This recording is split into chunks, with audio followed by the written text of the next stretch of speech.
How to use free permanent indicator on TradingView. The very first thing you want to do is to head over to your TradingView. Make sure that you are logged into a specific account.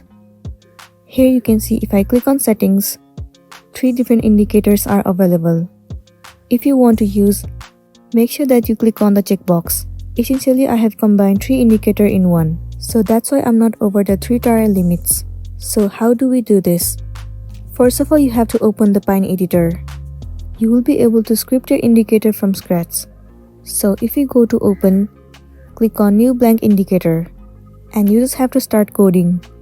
Well, if you don't know what to code, you just have to open others TradingView in new tab, and then see how they have built the coding. Once you are done, go back and again click on open. This time you have to click on new default built-in script. This interface will pop up on your screen. Now in the source bar, you can source for any of the indicator that you want to use.